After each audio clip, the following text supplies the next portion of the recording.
Hi, my name is Tony Beleza, and this is my building, the Carson Peary Scott Building, otherwise known as the Sullivan Center, located in Chicago on Madison and State Street, also known as the busiest corner in the world, which I will explain the importance of that later. This was designed by the architect Louis Sullivan himself. He was very known in Chicago for going outside the norm, actually, during a very critical time in Chicago architecture. As you can see in this building, Louis Sullivan decides to go very long with this building in design versus height-wise. He did this on purpose to kind of break the norm for the typical Chicago skyscraper.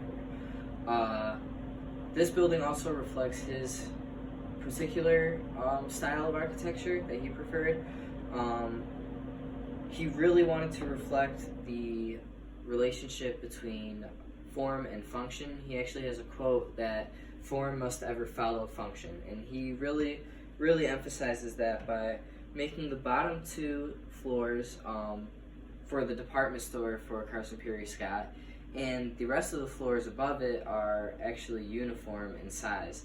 This is for office workers to do their work at, and where business takes place.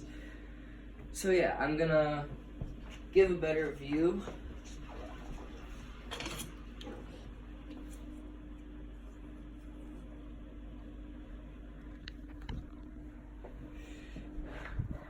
Here you can see better that the bottom two floors are intentionally larger than all the floors above them.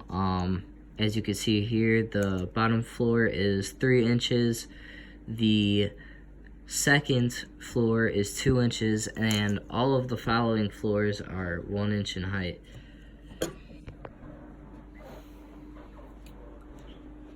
You could also see that he emphasized the longitudinal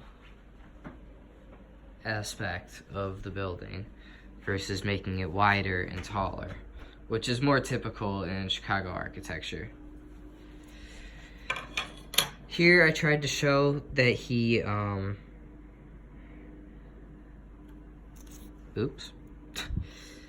he used pillars, Corinthian columns, actually I should say, to hold up the roof of his building. I didn't include the roof because it's not as important. It's a flat roof.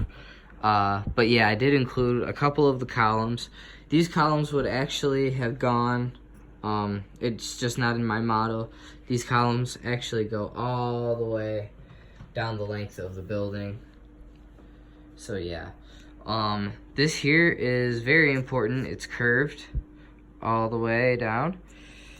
And I want to emphasize too, since my building is so large, I didn't really include that much small detail, but the right here and right here, actually all the way, these first two floors here would have a facade running all the way down the width and all the way down the length of the building. This would be a black facade with a lot of ornamentation and attention to detail. Again, this helps reflect Louis Sullivan's preferred style of architecture. He paid a lot of attention to detail, and this was also kind of out of the box for Chicago architecture at the time. Not all architects actually agreed with Louis Sullivan's choices when coming to this building, so that's what makes it so unique. But yeah, that basically concludes my project. Thank you for joining, and that'll be all.